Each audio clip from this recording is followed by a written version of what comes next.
নমস্কার বন্ধুরা, গল্পের আসরে আপনাদের সবাইকে স্বাগত। আজ আবার উপস্থিত হয়েছি সেই সময়ের পরবর্তী পর্ব নিয়ে। যদুপতি গাঙ্গুলি ব্রাহ্মদের এক প্রার্থনা সভায় হঠাৎ ঘোষণা করল আগামী বৈশাখ মাসের 1 তারিখে সে তার উপবীত বিসর্জন দেবে। সে তারিখটি বেশি দূর নয়, আর মাত্র 11 দিন বাকি। বাতাসে আগুনের ফুলকির মতন খবর রটে যায় সর্বত্র। সারা শহরে শোরগোল পড়ে গেল একেবারে। এ যে ঘোর কলি! কুলীন ব্রাহ্মণের সন্তান পৈতা ত্যাগ করবে, তাহলে আর সর্বনাশের 5 পোয়া পূর্ণ হতে বাকি থাকে কি? দলে দলে লোক যদুপতি গাঙ্গুলির বাড়ির সামনে এসে তর্জন গর্জন করতে লাগলো। একদল লোক রাধাকান্ত দেবের কাছে ধর্ণা দিয়ে পড়ল, এর একটা বিহিত করতেই হবে। পৈতা পরিত্যাগের চেষ্টা এর আগেও কয়েকজন নবীন ব্রাহ্ম করেছে, কিন্তু সার্থক হতে পারেনি।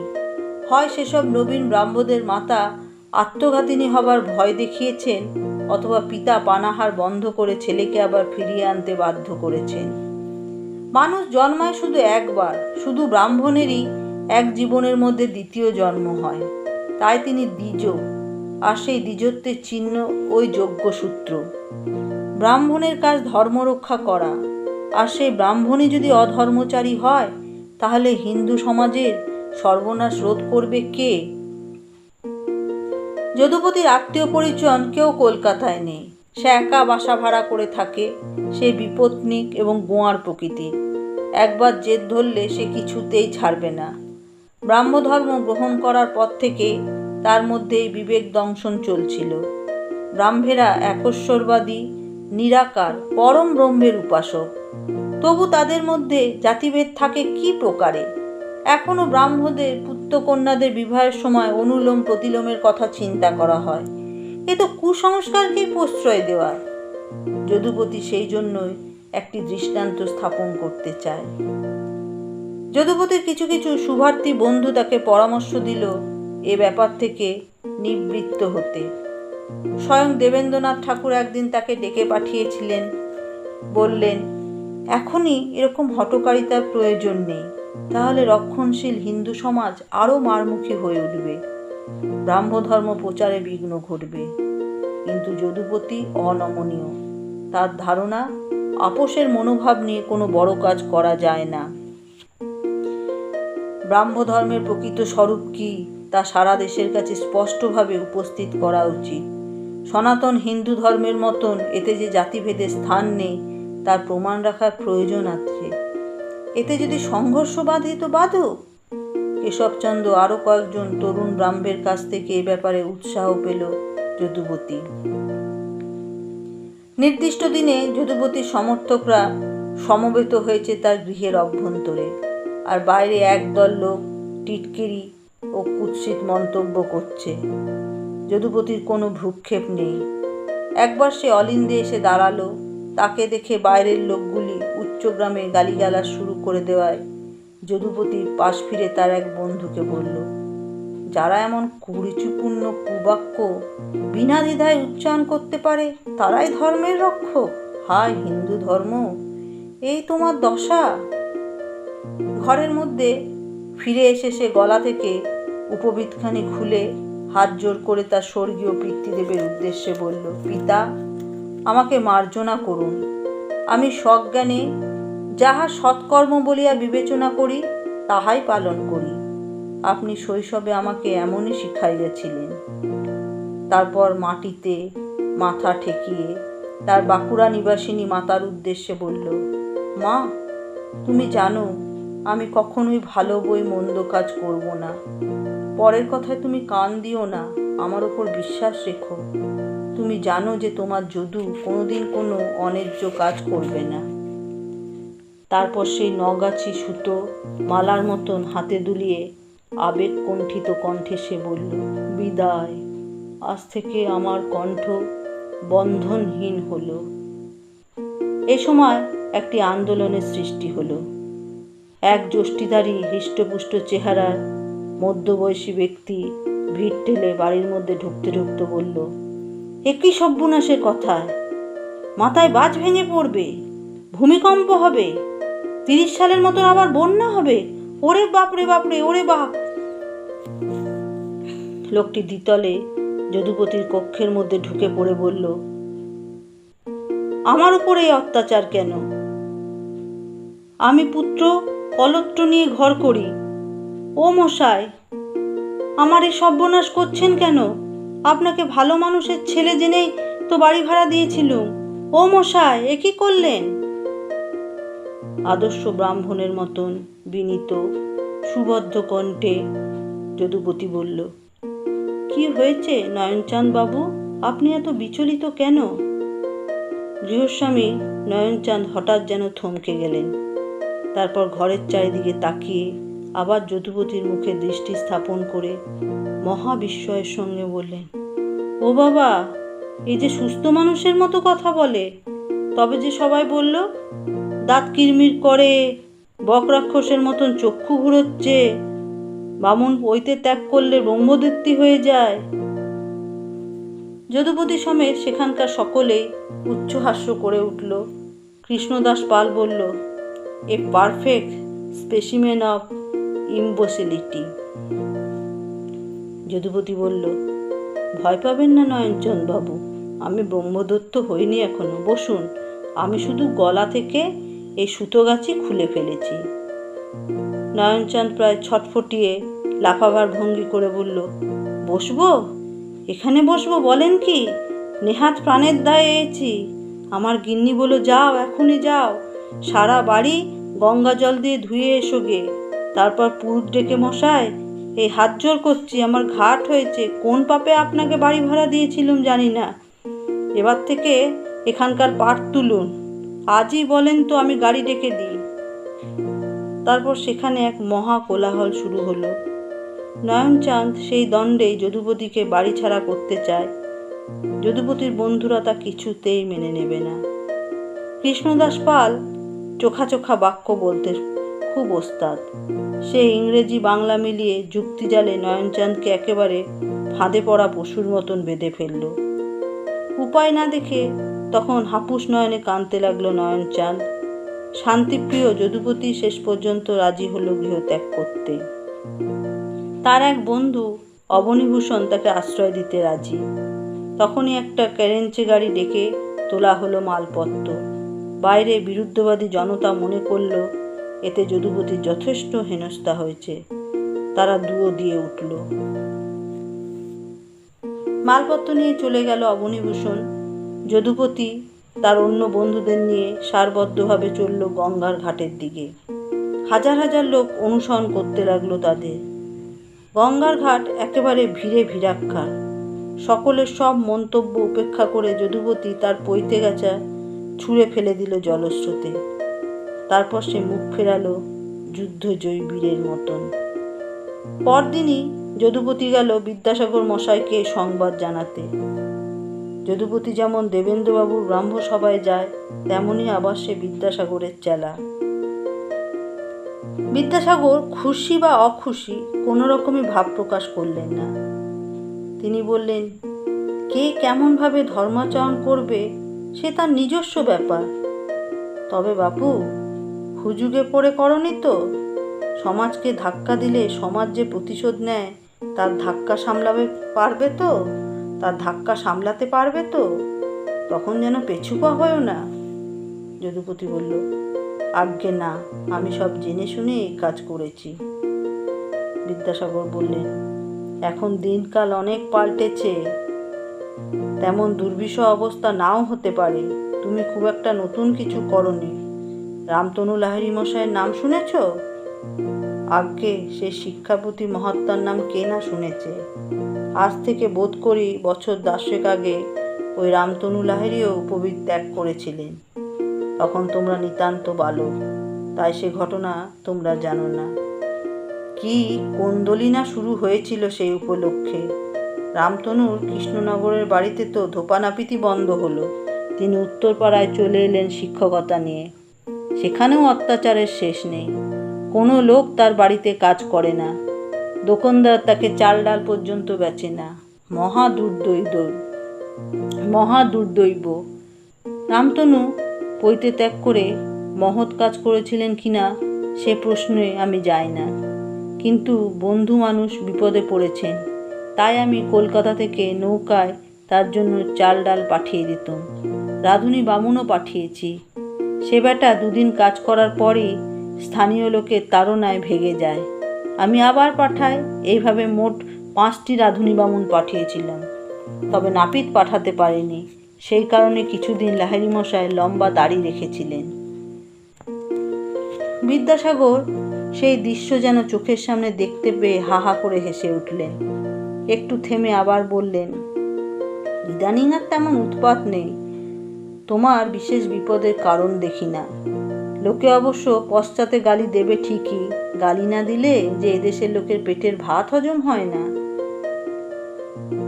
নবীন কুমারের সঙ্গেও দেখা হলো যদুপতির।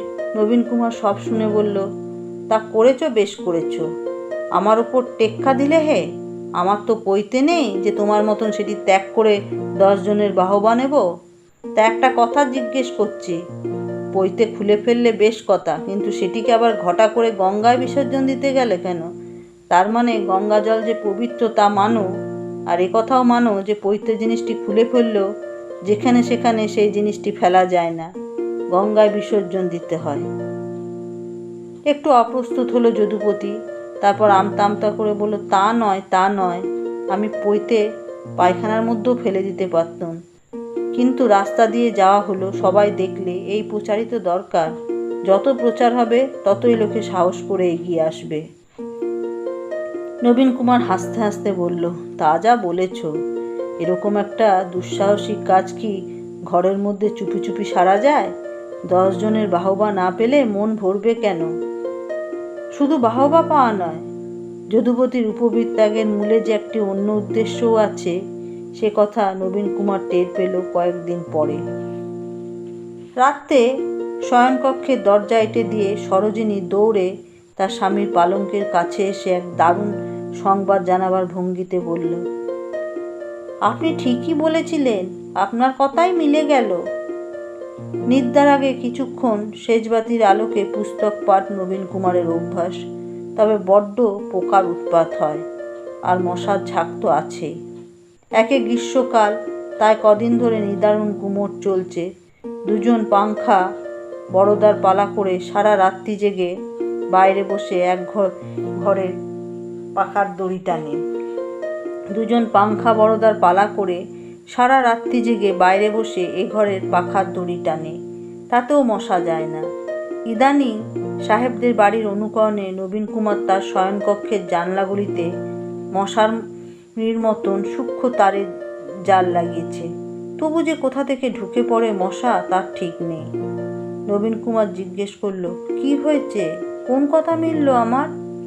সরোজিনীর ওষ্ঠাধর পানের রসে লাল, রাতের জন্য অতি সূক্ষ্ম নীল রঙের তাঁতের শাড়ি পরে এসেছে। পালঙ্কের উপর উঠে বসে সে তার মাথার চুল খুলতে খুলতে বলল, ওই যে আপনি বলেছিলেন না কুসুম দিদির আবার বিয়ের কথা। ছি ছি, কি ঘেন্না! এক পরপুরুষের সঙ্গে ওই বেধবা মেয়ে মানুষ আবার শোবে। নবীন কুমার তাড়াতাড়ি উঠে এসে জিজ্ঞেস করল, তোমায় কে বলল এ কথা? সরোজিনী বলল, হ্যাঁ গো, আমি তো আজই শুনেছি। আপনি বিশ্বাস করছেন না? আমার মা তো শুনেই কাঁদতে বসলো। মা বললেন, ওরে বাবা, কি হবে? আমাদের পাশের বাড়িতে এত অনাচার! হতভাগিনী কুসুমের পরকাল বলে কিছু রইল না। নবীন কুমার এক ধমক দিয়ে বলল, তোমার মা কি বললেন আমি তা শুনতে চাই না। ও বাড়িতে তুমি কি শুনেছ তা বলো। কথাটা আসলে সত্যি।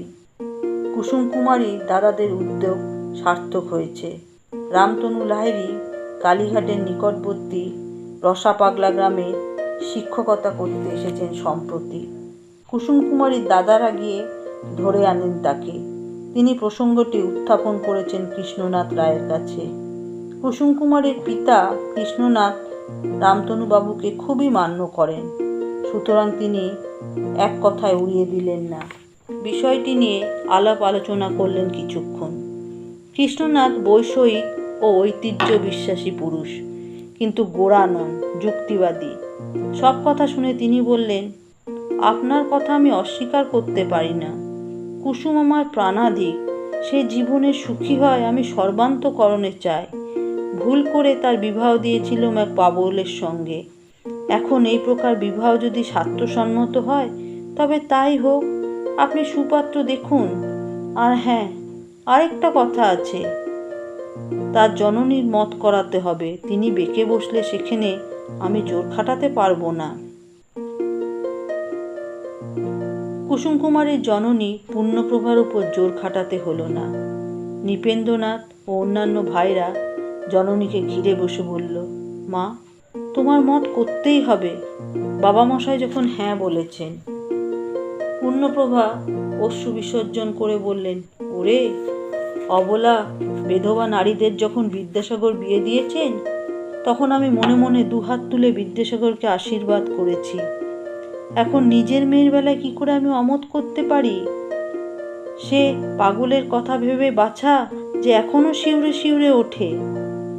এখন চতুর্দিকে কুসুম কুমারীর জন্য পাত্রের অনুসন্ধান চলছে। কয়েকদিন মহাভারত অনুবাদের কাজে আবার ব্যস্ত হয়ে পড়ায় নবীন কুমার এসব কিছুই জানত না। সে সরোজিনীর চিবুক ছুঁয়ে আদর করে আনন্দের সঙ্গে বলল, সরোজ, তুমি আজ একটা বড্ড ভালো খবর শোনালে। তোমার কুসুম দিদির একটা বেশ জাঁকজমকের সঙ্গে বিয়ের ব্যবস্থা করতে হবে। সরোজিনী বলল, ও মা, কুসুম দিদির বিয়ের ব্যবস্থা আপনি কেন করবেন? সে তো অন্য বাড়ির মেয়ে। আমার মা বলেছেন ও বিয়ে যদিও হয় আমরা কেউ নেমন্তন্ন খেতে যাব না। আপনার পাড়েই ধরছি, আপনিও যাবেন না। এই পাপের সঙ্গে আপনি নাম জড়াবেন না। সরোজ, এরকম কথা দ্বিতীয়বার বলো না আমার সামনে। তোমায় কতবার বুঝিয়েছি যে বিধবার বিয়ে পাপ নয়। বিধবার যদি আরেকজনের সঙ্গে বিয়ে হয় তবে সে আর পরপুরুষ থাকে না। সে ওই বিধাতার ধর্মপত্নী, সে ওই বিধবার ধর্মপতি। তোমার কুসুম দিদি সারা জীবন এ দুঃখ পাক, তুমি তাই চাও? নবীন কুমারের কণ্ঠস্বরে উষ্মার পরিচয় পেয়ে সরোজিনী তাড়াতাড়ি বলল, না না, তা আমি চাই না। আপনি যখন বলছেন তখন পাপ নয়। অনেক পণ্ডিত লোক বিধবা বিবাহ করেছেন, তারা স্বামী স্ত্রীতে সুখে আছে। কুসুম দিদির সঙ্গে বুঝি কোনো পণ্ডিতের বিয়ে হবে? তাই হেমু বলছিল। পণ্ডিত মানে তুমি কি টুলো পণ্ডিত ভেবেছ? তা কেন? তোমার কুসুম দিদির জন্য আমরা বিদ্বান, বুদ্ধিমান, রূপবান পাত্র জোগাড় করব। বুঝলে না, বাগবাজারে রায়বাড়ির মেয়ে, অত বড় বংশের কোনো বিধবা মেয়ের এ পর্যন্ত বিয়ে হয়নি। সেই জন্যই তো আমার এত উৎসাহ। এতদিনে বিদ্যাসাগর মশায়ের সত্যিকারের জয় হবে। দাঁড়াও, কাল থেকে আমি পাত্রের সন্ধানে লেগে পড়ছি। শুনুন, হেমু বলল আপনার এক বন্ধু, ওই যে যদুপতি গাঙ্গুলি না কে, যে নাকি পইতে পুড়িয়ে চাড়াল হয়েছে, সে কুসুম দিদিকে বিয়ে করতে চায়। হ্যাঁ, ওই যদুপতি না ফদুপতি লোকটা তো নেপেন দাদার ছেলেদের পাড়ায়, ও বাড়িতে যায়। কি জানি কখনো কুসুম দিদিকে দেখে ফেলেছে কিনা। নবীন কুমার আপন মনে হেসে উঠল। সরোজিনী উৎকণ্ঠিতভাবে বলল, আপনি হাসছেন? মা বলেছিল কুসুম দিদির এমন ধিঙ্গিপনা করা বড়ই দোষের কথা। থ্যাটারের মহড়ার সময় বসে থাকে। আবার ওরকম কথা মা বলছিল যে। তোমার মাকে বলবে ওই রকম কথা শুনলে আমার হাড় পিত্তি জ্বলে যায়, বুঝলে? ফের যদি তুমি তোতা পাখির মতন তোমার মায়ের কথা আমায় শোনাও, তোমায় খাঁচায় আটকে রাখবো। আর বলবো না, আপনি রাগ করবেন না। যদুপতির মনে তাহলে এই ছিল? পরদিন যদুপতি নিজে এসে উপস্থিত, মুখখানি ম্লান বিষণ্ণ। তাকে দেখেই সরোজিনীর কথা সত্যতা বুঝতে পারল নবীন কুমার। যদুপতি অন্য লোক মারফত কুসুম কুমারীর জ্যেষ্ঠ ভ্রাতা নৃপেন্দ্রনাথের কাছে বিবাহের প্রস্তাব পাঠিয়েছিল। নৃপেন্দ্রনাথ রাজি হননি। ব্রাহ্মণের সঙ্গে কায়স্থ বিধবার বিবাহ, এতখানি বৈপ্লবিক কাজ করতে তার পিতাও সম্মত হবেন না। মাঝখান থেকে যদুপতির লাভের মধ্যে হয়েছে এই যে রায়বাড়িতে তার ছেলে পড়াবার চাকরিটিও গেছে। বিবাহের উমেদারকে আর গৃহশিক্ষক হিসাবে রাখা যায় না। নবীন কুমারের কাছে খোলাখুলি সব কথা স্বীকার করে যদুপতি বলে, ভাই, এ যে মহাজালা, উপবীত ত্যাগ করলুম, তাও আমায় বলে ব্রাহ্মণ। আর কিসে ব্রাহ্মণত্ব ঘোচাতে পারি বলো তো? নবীন কুমার বলল, তাহলে এই জন্যেই ঢাকঢোল পিটিয়ে পইতে ফেলে দিয়েছিলে? যদুপতি নবীন কুমারের হাত চেপে ধরে বলল, বিশ্বাস করো, আমার কোনো অসুচি মতলব নেই। কন্যাটিকে আমি একবারও চোখে দেখিনি। আমি যে বালক দুটিকে পড়াতাম তারাই অনেক গল্প করেছে ওই মেয়েটির গুণপনা, তাই শুনে আমি মুগ্ধ হয়েছি। নবীন কুমার বলল, তাকে চোখে দেখলে তুমি বুঝি তাহলে মুচ্ছে যেতে? সে মেয়েটি সাক্ষাৎ সরস্বতী ঠাকুরুন যেন। যদুপতি বলল, আমি মরে গেলেও কোনো বামুনের মেয়েকে বিবাহ করব না। আমি যে প্রকৃতই জাত মানি না তার প্রমাণ দিতে চাই। সেই জন্যই তো তোমার এত আগ্রহ ওই কন্যাটি সম্পর্কে। ভাই, তুমি একটু চেষ্টা করে দেখবে? তোমার শ্বশুর বাড়ির সঙ্গে ওদের কুটুম্বিতে আছে। নবীন কুমার বলল, আচ্ছা দেখি। নবীন কুমার অবশ্য আগেই জানে যে ওখানে যদুপতির কোনো আশা নেই।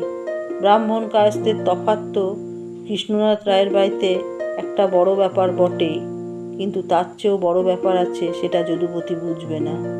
যদুপতির কোনো বংশ মর্যাদা নেই, সে সাধারণ গ্রাম্য পরিবারের সন্তান। বিদ্যা শিক্ষা করে নিজের পায়ে দাঁড়াবার চেষ্টা করছে। বনেদি রায় পরিবারের সঙ্গে এমন পাত্রের বিবাহ সম্পর্ক হয় না। ওরা নিশ্চয়ই চাইবেন নিজেদের সমান সমান কোনো বাড়ির সঙ্গে কন্যার বিবাহ দিতে। যদুপতি তো খারিজ হয়েই গেল। কুসুম কুমারীর জন্য আর যে 4-5 জন পাত্রের সন্ধান পাওয়া গেল, তাদের কারুকে মনঃপূত হলো না নৃপেন্দ্রনাথ ও তার অন্যান্য ভাইদের।